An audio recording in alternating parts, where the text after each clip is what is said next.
Om Namo Bhagavate Vasudevaya. Om Namo Bhagavate Vasudevaya.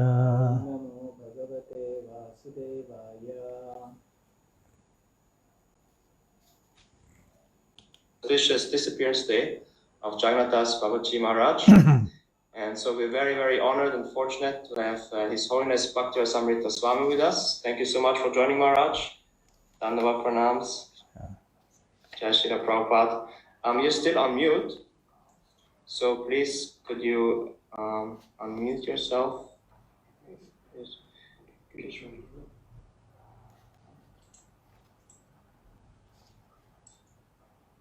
So now you're a co-host and you could take it over from here. Hare Krishna Maharaj. Hare Krishna. Thank you so much for joining. If that's fine with you, we will put on the slideshow which shows the verse for today, and then you could take over from there. Yes. Thank you so much.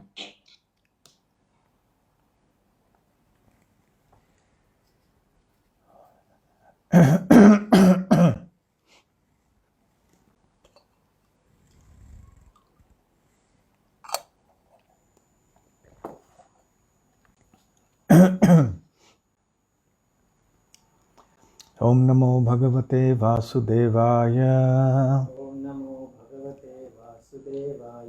Om Namo Bhagavate Vasudevaya. Om Namo Bhagavate Vasudevaya. Narayanam Namaskritya Naram Chaiva Narottamam Devim Saraswatim Vyasam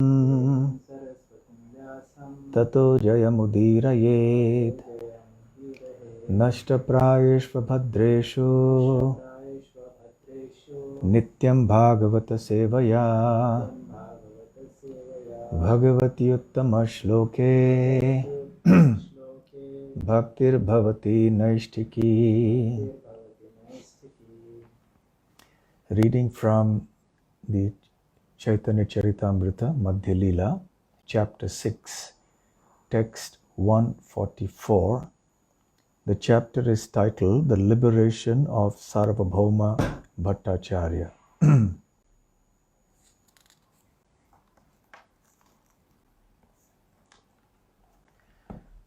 Apadana karana adi karana karakatina Bhagavanera savisheshe eitina chinna.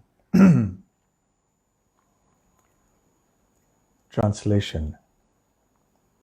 The personal features of the Supreme Personality of Godhead are categorized in three cases, namely ablative, instrumental, and locative.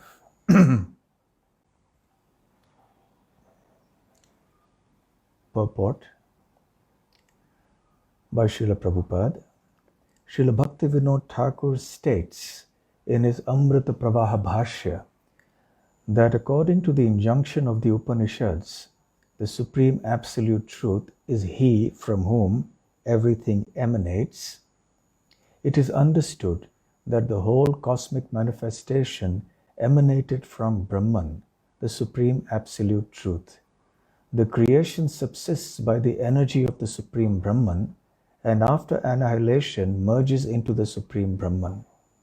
From this we can understand that the Absolute Truth can be categorized in three cases: ablative, instrumental, and locative. According to these three cases, the Absolute Truth is positively personified. In this connection, Srila Bhakti Siddhanta Saraswati quotes the Aitareya Upanishad 1.1.1, Atma va idam eka evagra asin nanyat kinchana mishat sa ikshita lokano srijati. Similarly, in the Shvetashvatara Upanishad, chapter 4, text 9, it is stated, Chandansi yajnaha kritavo vratani bhutam bhavyam yaccha veda vadanti yasman mai srijate vishvametat tasmim shanyo mayaya saniruddhaha. And in the Taittiriya Upanishad 3.1, yato va imani bhutani jayante yena jatani jivanti yat prayanti abhisamvishanti tad vijijñasava tad brahma. This was the answer given by Father Varuna when questioned by his son Varuni Bhrigu about the absolute truth. In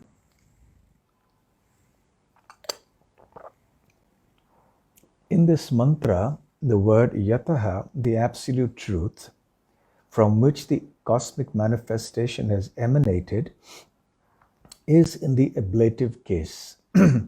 That Brahman by which this universal creation is maintained is in the instrumental case, yena. And that Brahman into which the whole cosmic manifestation merges is in the locative case, yat or yasmin.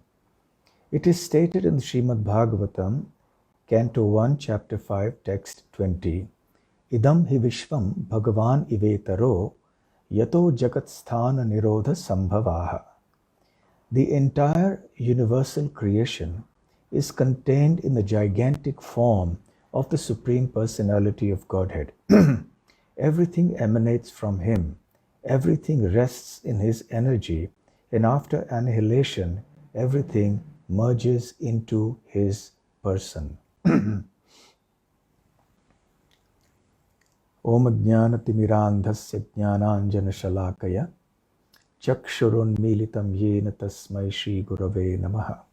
Shri Chaitanya Manobhishtam Sthapitam yena bhutale Swayam Rupa Kada Mahyam Dadati Swapadantikam Vandeham Shri Guru Shri Yutapadakamalam Shri Gurun Vaishnavamscha Shri Rupam Sagrajatam Sahagana Raghunathanvitam Tam Sajivam Sadvaitam Savadhutam Parijana Sahitam Krishna Chaitanya Devam Shri Radha Krishna Padang Sahaganda Lalita Shri Vishakhan Vitamscha Nama Om Vishnu Padaya Krishna Presthaya Bhutale Srimate Bhakti Vedanta Swamin Nitinamine Namaste Saraswate Deve Gauravani Pracharine Nirvishesha Shunyavadi Paschatya Deshatarine Vancha Kalpatarubhyascha Kripa Sindhubhya Evacha Patitanam Pavanebhyo Vaishnavebhyo Namo Namaha.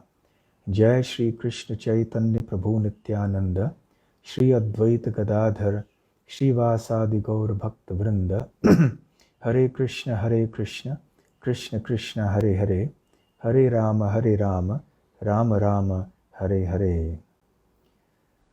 Jaya Jaya Shri Chaitanya Jaya Nityananda Jaya Shri Chaitanya Jaya Nityananda Jaya Advaita Chandra Jaya Gaura Bhakta Vrinda Jaya Advaita Chandra Jaya Gaura Bhakta Vrinda Jaya Jaya Shri Chaitanya Jaya Nityananda Jaya Jaya Shri Chaitanya Jaya Nityananda Jaya Advaita Chandra Jaya Gaura Bhakta Vrinda Advaita Chandra Jaya Gaura Bhakta Vrinda Jaya Jaya Shri Chaitanya Jaya Nityananda Jaya Jaya Shri Chaitanya Jaya Nityananda Jaya Advaita Chandra Jaya Gaura Bhakta Vrinda. Advaita Chandra Jaya Gaura Bhakta Vrinda.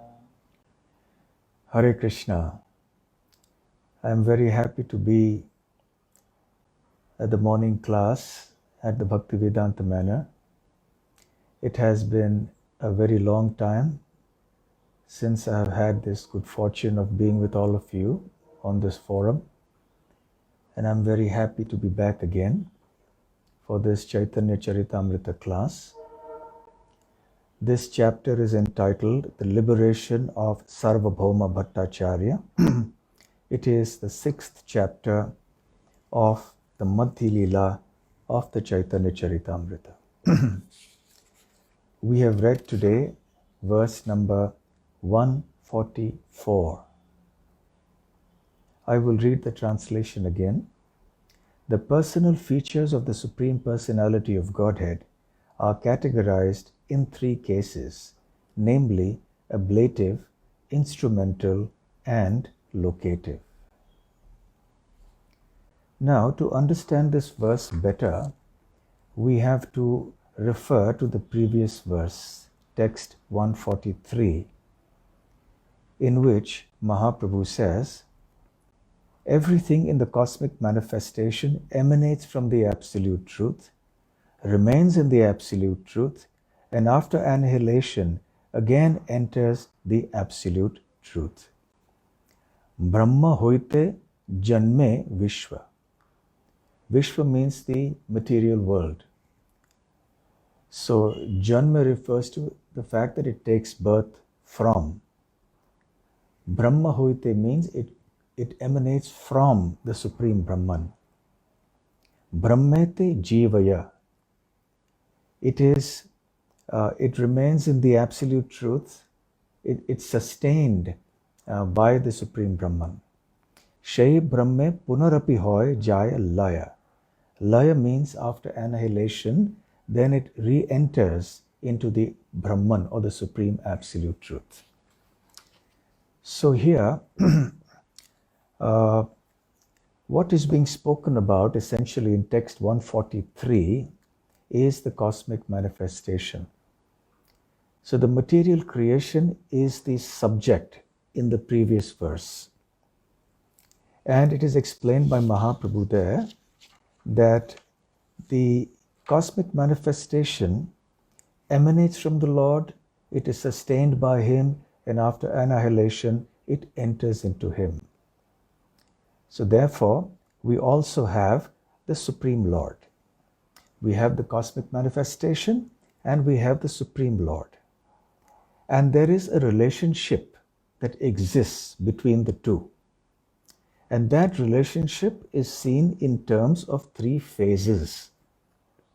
The phase of creation, the phase of sustenance, and the phase of destruction. So what is the relationship between the Supreme Lord at the time of creation? The Supreme Lord is the origin of the material creation. He is the source. Then in the phase of sustenance, what is the relationship? The relationship is that it is the Supreme Lord who sustains or maintains the cosmic manifestation. And what is the relationship in terms of annihilation? It is the Supreme Lord who destroys the entire material manifestation, and the cosmos then enters into Him. So therefore we see the relationship between the Supreme Lord and the cosmic manifestation is being described in text 143 in these three phases of creation, maintenance, and annihilation, or even post-annihilation. Now in text 144, the focus is on the Supreme Lord. Even though the subject matter is the same, the Supreme Lord, the cosmic manifestation, and the three phases of the relationships. But in text 143, the focus was on the cosmic manifestation. In text 144, the focus is on Bhagavan. Not just on Brahman, because Mahaprabhu used the word Brahman. Brahman actually refers to the Supreme Personality of Godhead. But some people may misconstrue this or misunderstand this to be the impersonal spiritual light. So to ensure that this is correctly understood, in this verse, Mahaprabhu says, Bhagavanera savishesha etina chihna. Bhagavan refers to the Supreme Personality of Godhead. Bhagavanera means of the Supreme Personality of Godhead. Savishesh refers to the personality. The impersonal Brahman is called Nirvishesh, which means that it is without any specific attributes or qualities like form and so on. But the Supreme Absolute Truth ultimately is the Supreme Person, the transcendentally beautiful person, Savishesh. So Mahaprabhu makes it clear that, what is the apology? Okay, sorry. So he makes it clear that actually the relationship of the cosmic manifestation with the Supreme Lord has to be seen in terms of the Supreme Lord ultimately being a person. And also the concept of three cases is being mentioned by Mahaprabhu here. Now we'll have to do a bit of grammar 101. Remember your school grammar, whichever language you may have studied in, basic principles of grammar are mostly the same. So we have a word called a case. The cases generally refer to modifications of a noun or a pronoun or an adjective, to indicate a certain alteration of the meaning, to indicate when you want to indicate relationships of that particular word or that noun with respect to an action or another object, then you modify that noun. It's called a case. So there are many cases, and this is not going to be a lecture on grammar, but since these three words have been mentioned here, ablative, instrumental, and locative, so naturally I must have a bit of discussion on these three cases. So out of the numerous cases, what are these three cases? What is the ablative case? The ablative case is where we speak of something coming from something. So we may say, for example, that the delicious fruits come from the tree. So this is, so you have the fruits which are delicious. Delicious is the adjective for the word fruits. Come from, or come indicates the origin of the verb. And where do they come from? They come from the tree. But it's not enough to say the delicious fruits come tree. No, you have to say it comes from the tree. So instead of the tree, you have a phrase which is from the tree. So this phrase from the tree indicates that the tree is the origin of the fruits. It gives an indication of the relationship of the tree with the fruits in terms of origin. So therefore, you have a sentence like, the delicious fruits come from the tree. Similarly, we may say, the cosmic manifestation comes from the Supreme Personality of Godhead. So this is the ablative way of saying it, the ablative case. But you could also word it around, and you could say, from the tree come delicious fruits. So similarly, you could say, from Bhagavan comes this cosmic manifestation. It means the same thing. It's still the ablative case. So the operative word is from, right? So from where is the cosmic manifestation coming? It's coming from Bhagavan. So from Bhagavan. Then the next word that Chaitanya Mahaprabhu uses here is instrumental. The instrumental case is generally used when we want to say with or by. For example, I say, I write with a pen, or I write by the use of a pen.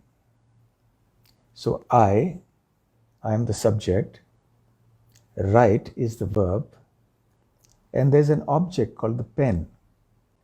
But if I say I write pen, that's not enough. So that gives a different meaning. But what I want to say is that I use the pen, and it is by the medium of the pen that I write. So then I have to use the word, a phrase, or some words before pen. So I say I write with a pen, or by the use I write with the use of a pen. So that phrase then is the instrumental case of the pen, of the word pen. Now in Sanskrit, things are much simpler because it's just the one word which is modified. There is a suffix. This ending of the word changes a little bit. In English and some other languages, you have to add words. Like here we're using with or by the use of. So in any case, this is the instrumental use. So for example, the creation is maintained by the Supreme Personality of Godhead. Or to turn it the other way around, by the Supreme Personality of Godhead, the creation is maintained. So this is still the instrumental case. And finally, Mahaprabhu mentions the locative case. The locative case, as the word indicates, in a location, and it's used when we modify a word by in or on or at, among, so on. So it indicates a location where something happens. For example, animals roam in the forest. So animal is the subject, roam is the verb, forest is the, animals is the subject, roam is the verb, and forest is the object. But if I say animals roam forest, it doesn't make sense. So I have to modify the word forest by adding two more words, in the.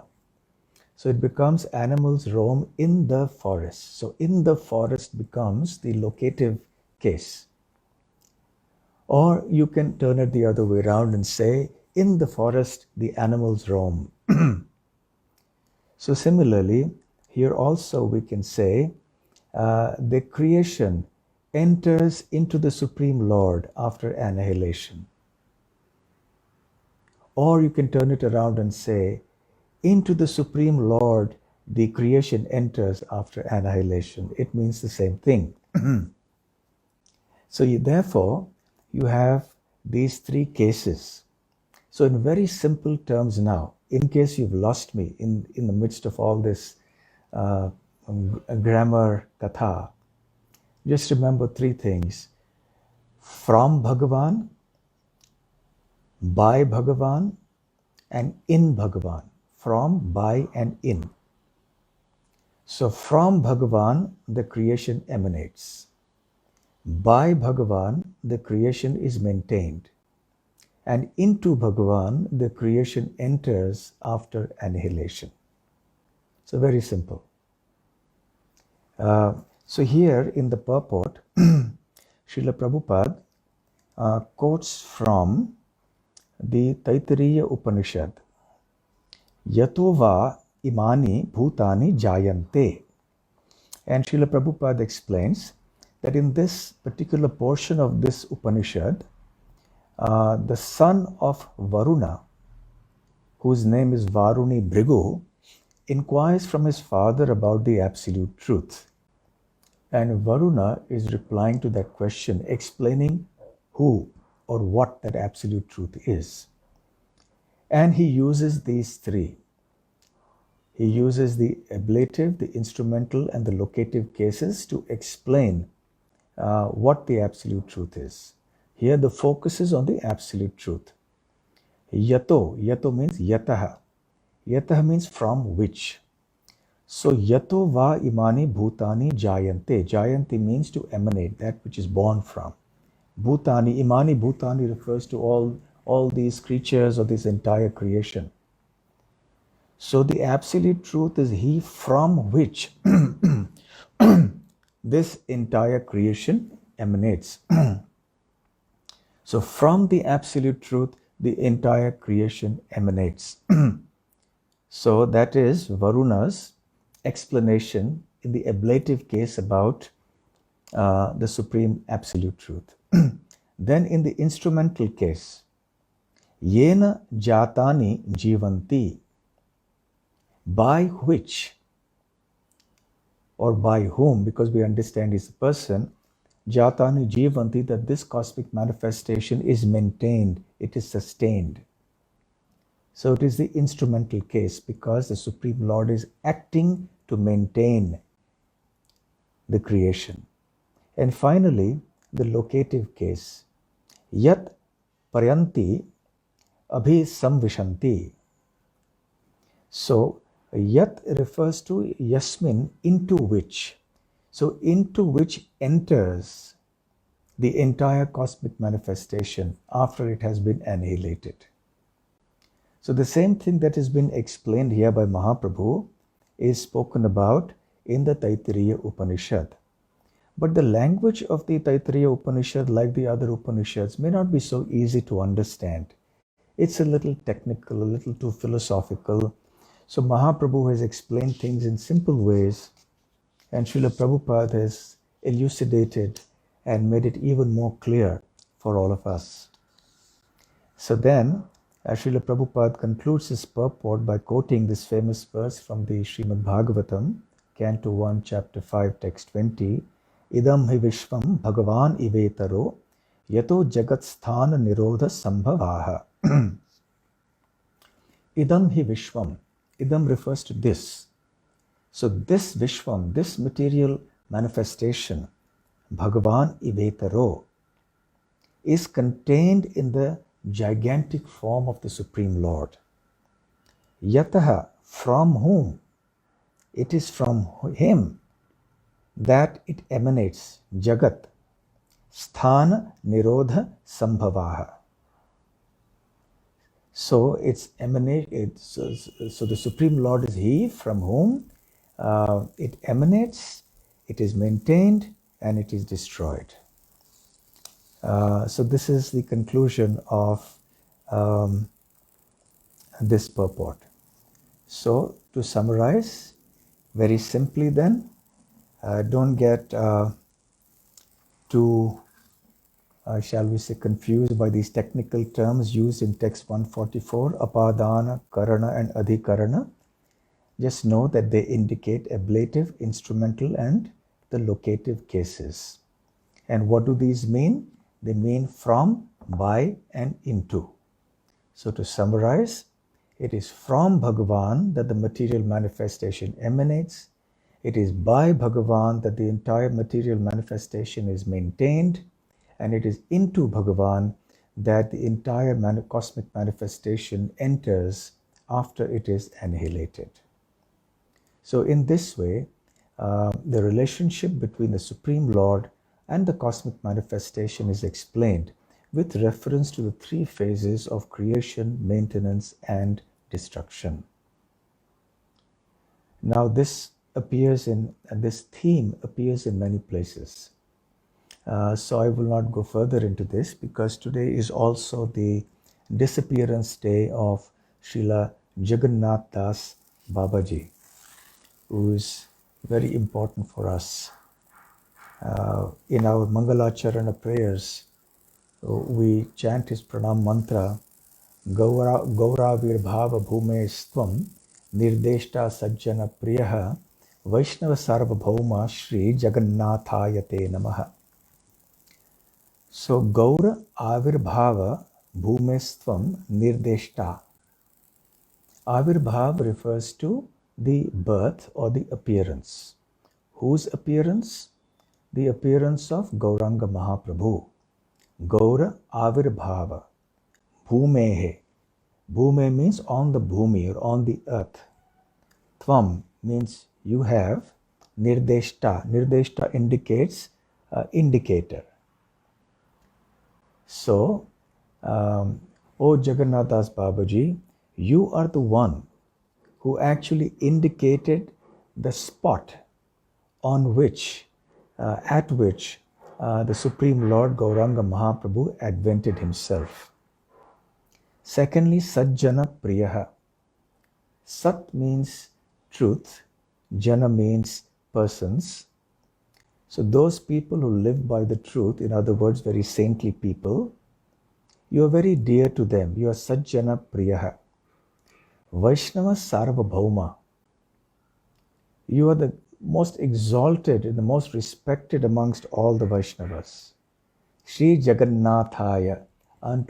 Unto this Sri Jagannatha, Das Babaji, Te Namaha, I offer my humble obeisances. So that's the meaning of his pranam mantra. Today, in the Vedic month of Falgun, in the waxing fortnight of the month, and in the first day of the waxing fortnight, this is the day of disappearance of Sri Jagannath Das Babaji. He departed from this world on the physical plane in Koladvipa, which is one of the 9 islands of Navadvip. He performed his austerities and his bhajan over there for many, many years. Now, a bit of history may be in order, that things have not always been, shall we say, bright and rosy in the Gaudiya Vaishnava Sampradaya, because there have been periods when things have been very difficult for the Sampradaya. So the Gaudiya Vaishnavas indicate that there are 4 dark periods that have happened so far in Gaudiya history, Gaudiya Vaishnava history. One is before the appearance of Chaitanya Mahaprabhu. The second was after the disappearance of the 6 Goswamis. The third was after the disappearance of Srinivasacharya, Narottam Das Thakur, and Shyamananda Pandit and Rasikananda. And then there was another dark period after the disappearance of Srila Vishwanath Chakravarti Thakur and Baladev Vidyabhushan. So, of course, it doesn't mean that in these so-called dark periods that the Gaudiya Vaishnava philosophy or the practice disappeared. It didn't. But it was subdued. It remained the preserve of just some exalted Vaishnavas who were practicing or who were doing their devotional activities in private. It was not so publicly known. But some of these great acharyas, they were exalted preachers as well, and they took Krishna consciousness everywhere into the society at large. So Baladev Vidyabhushan had a disciple called Uddhava Das, who had another disciple also called Uddhava Das, who had a disciple called Madhusudan Das Babaji, who was a very famous Babaji. He was called Madhusudan Das Babaji. He resided at Surya Kund in Braj. And this Madhusudan Das Babaji gave Babaji Diksha or Paramhansa Vesha, the dress of a Paramahansa, to Jagannath Das. And then he became Babaji. So he was called Jagannath Das Babaji. Jagannath Das Babaji, he went to Vrindavan and stayed there and performed bhajan for many years. It is mentioned that one time when he was living there, a scholar came from Bengal, specifically from Katwa, which is the place where Mahaprabhu took sannyas. And he came to Vrindavan with the idea of speaking on the Bhagavatam, exhibiting his erudition, his scholarship about the Srimad Bhagavatam, and earning a lot of wealth. Naturally, the pure Vaishnavas don't like this kind of attitude at all, because this is an offense against the Bhagavatam. To speak the Srimad Bhagavatam with the idea that one can earn something materially from it. Srila Prabhupada has on numerous occasions very strongly disapproved of this practice. So when this particular Vaishnava came, he was a Vaishnava, it is just that he had a lot of material desires. And he took note of the fact that none of these exalted Vaishnavas would come and attend his classes. His classes indeed were very attractive and very scholarly. And when he inquired from them as to why they didn't attend his classes, Jagannath Das Babaji explained to him the reason. He said the purpose of the Srimad Bhagavatam is not to exhibit one's scholarship in the Bhagavatam. One does that for the service of the Lord and the devotees.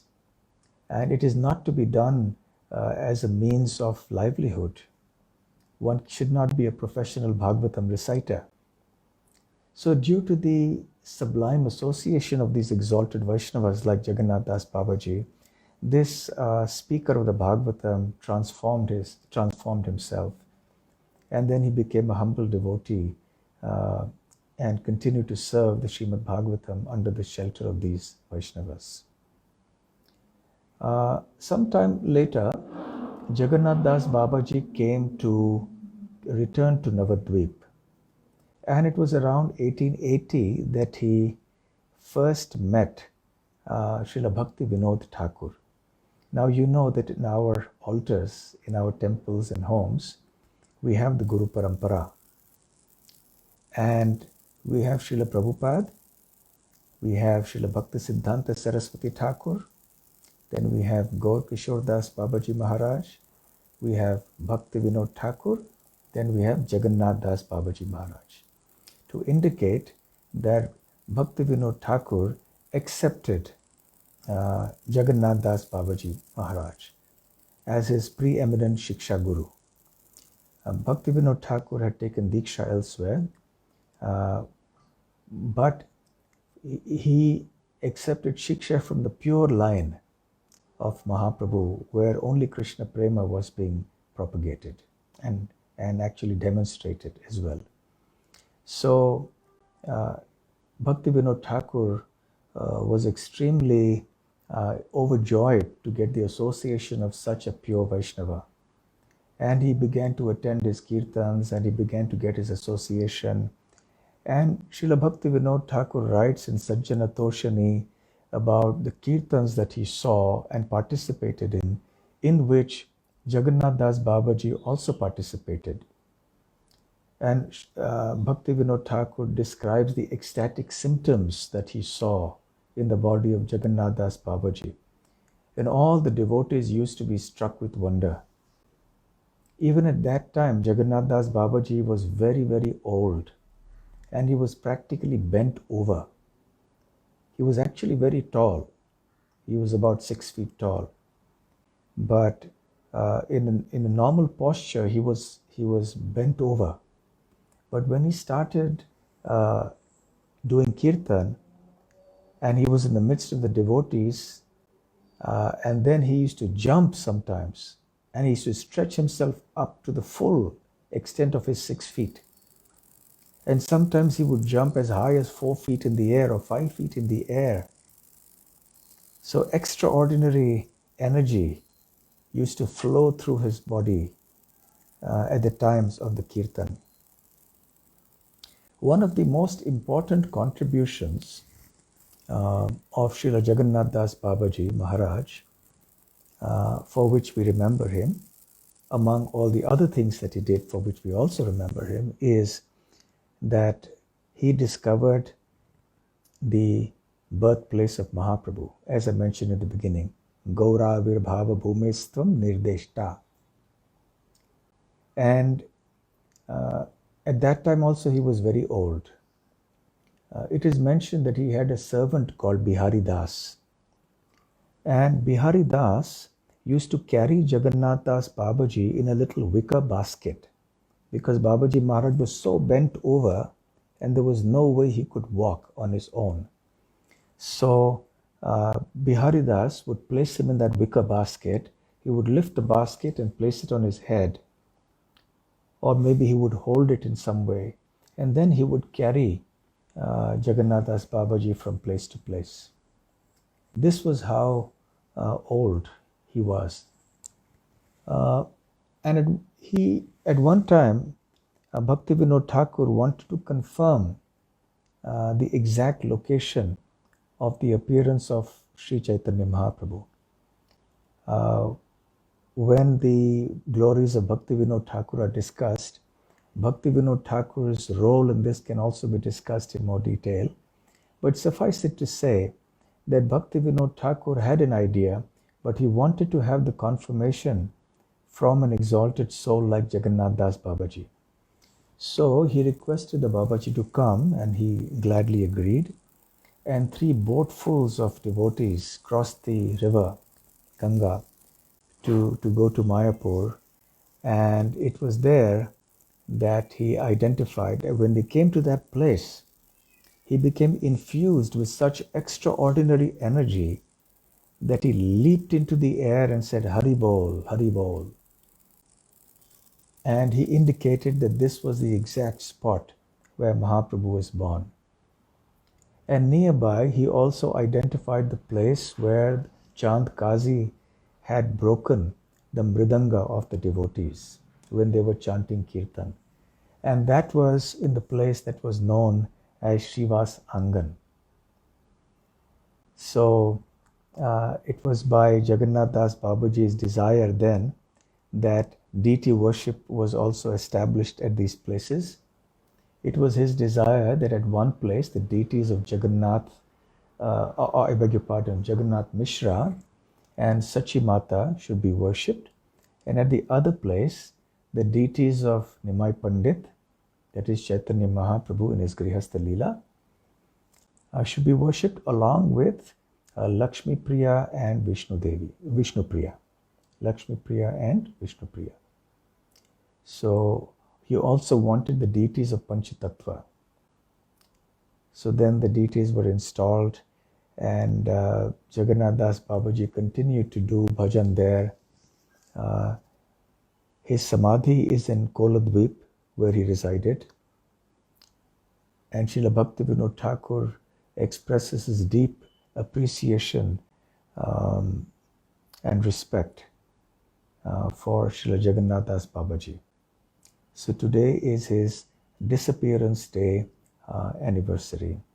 So we will pray at the lotus feet of Sri Jagannath Das Babaji Maharaj that he may kindly bless us to become pure devotees of Sri Sri Radha and Krishna and to participate in Sri Gauranga Mahaprabhu's Sankirtan movement. Today also happens to be the disappearance day anniversary of another great Vaishnava whom I just mentioned once earlier, that is Sri Rasikananda Prabhu. So Rasikananda Prabhu also was a very exalted devotee, a disciple of Shyamananda Pandit, and he preached extensively in the region that is today called Orissa. And he transformed the whole region. His spiritual powers were super excellent.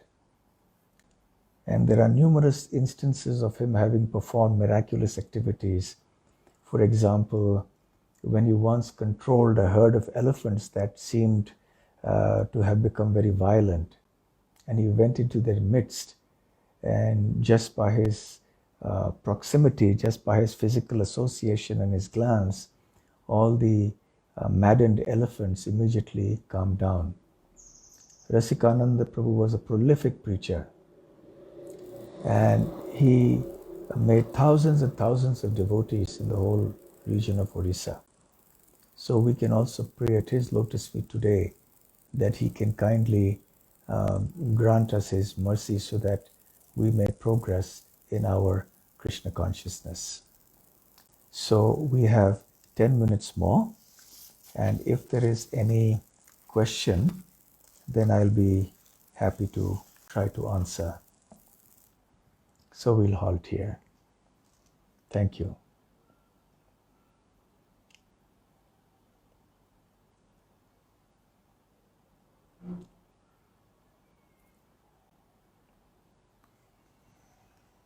Kata, it's so blissful to hear about pastimes of these exalted Vaishnavas and of course of Chaitanya Mahaprabhu as well. We have one question from Sundarananda Prabhu. Yes. So I will hand it over to him. Hare Krishna Maharaj, Madam Pranam to you. Hare Krishna. Thank you so much, Maharaj. As always, you make it so simple, this grammar lesson, and it's so easy to understand. I just wanted your comment on the realization I had when you were speaking about Jagannath Das Babaji and the relationship with Bhaktivinoda Thakur. And Maharaj, it's a simple message from Bhagavad Gita when we hear about the Bhakti Yoga versus Gyan Yoga. and it's so difficult for people to understand out there that Bhakti Yoga is supreme. Now, just taking the initiation and finding a spiritual master, Bhaktivinoda Thakur is an epitome of knowledge in scriptures. Of course, it's bhakti, but really very, very knowledgeable person, as opposed to Jagannath Das Babaji, whose really heart is all bhakti, purity, and love of Lord, and kirtan. So a person like Bhaktivinoda Thakur, accepting him as a spiritual master, just speaks volumes of how the message is giving us about Bhakti Yoga versus Jnana Yoga. Just wanted your comments on that, Maharaj. Okay. Okay, thank you, Sundaranand Prabhu, for your question. A similar thing happened with Srila Bhakti Siddhanta Saraswati Thakur and Gaur Kishore Das Babaji Maharaj as well. But important point to note here is that scholarship is not a necessary criterion or a determining factor of exaltedness in Krishna consciousness. By scholarship, I mean intellectual or academic scholarship or knowledge of, certain technicalities and so on. But of course, because personalities like Gaur Kishore Das Babaji Maharaj and Jagannath Das Babaji Maharaj are actually so exalted, all the required knowledge was within them. So we see instances when they would speak verses, they would speak philosophy as well.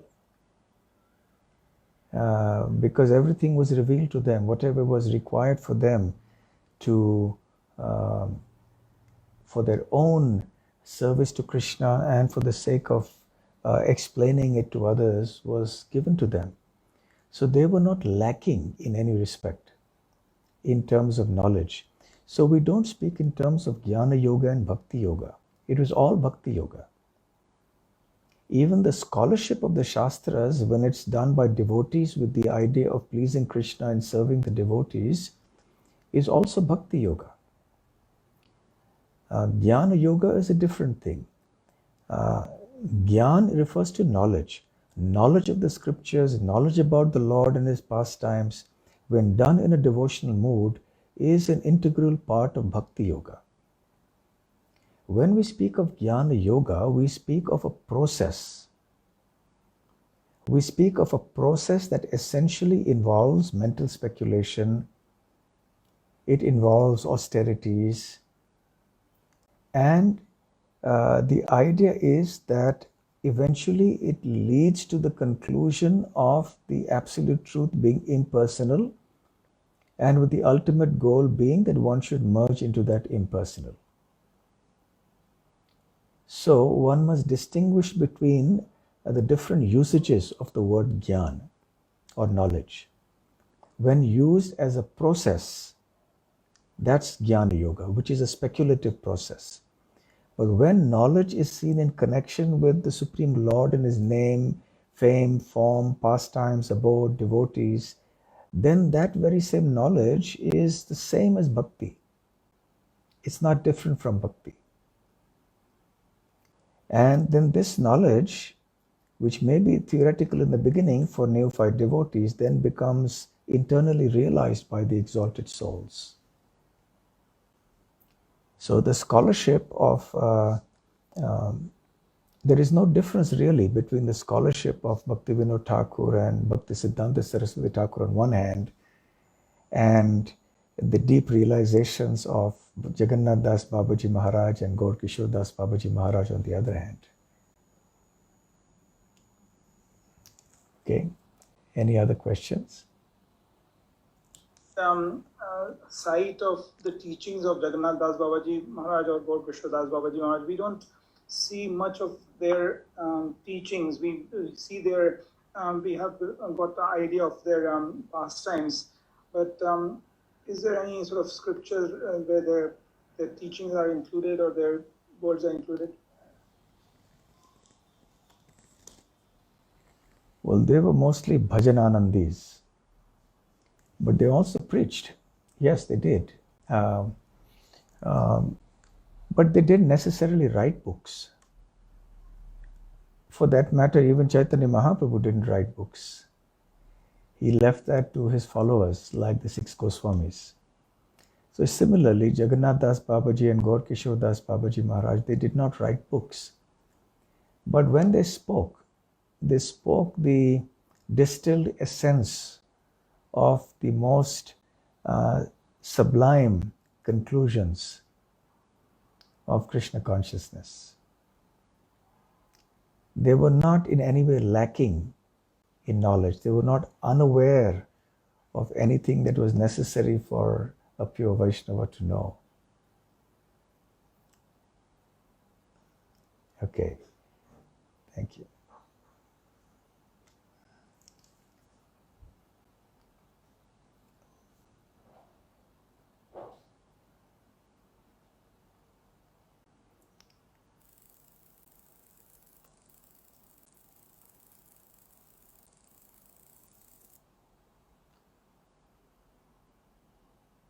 Say that again, Jagannath Das Babaji.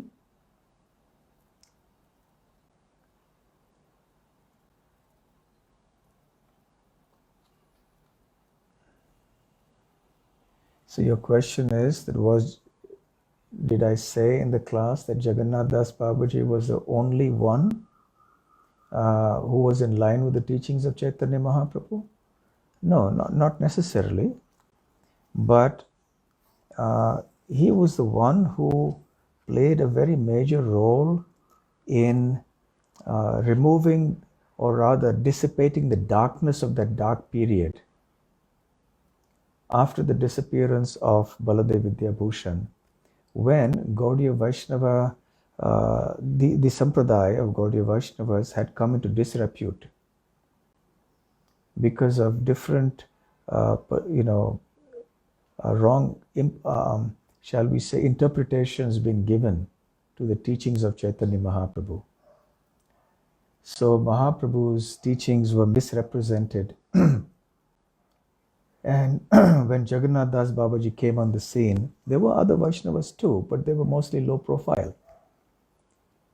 But then there were others like Bhaktivinoda Thakur who came forward and preached more and more. Actually, at one meeting, it was Jagannath Das Babaji who instructed Bhaktivinoda Thakur to preach widely. Even these Babajis would preach, but they were mostly in the company of their fellow exalted Vaishnavas. So there were other exalted Vaishnavas too, but they were not very prominent when it came to being on the forefront of preaching out there in the world at large. Srila Bhaktivinoda Thakur really took on the preaching spirit, and then he started writing books, he started speaking very extensively, and so on. When Bhaktivinoda Thakur and Jagannath Das Babaji Maharaj were there was also a Vishwa Vaishnava Raj Sabha, a gathering of Vaishnavas that was started. So in that sense, even Babaji Maharaj was very much linked with preaching.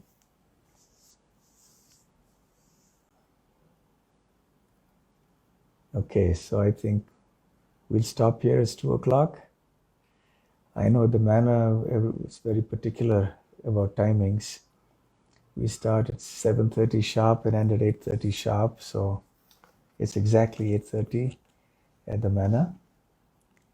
So thank you all very much. I'm very happy once again I could get your association. I do hope all of you are keeping well. The COVID pandemic hasn't gone yet.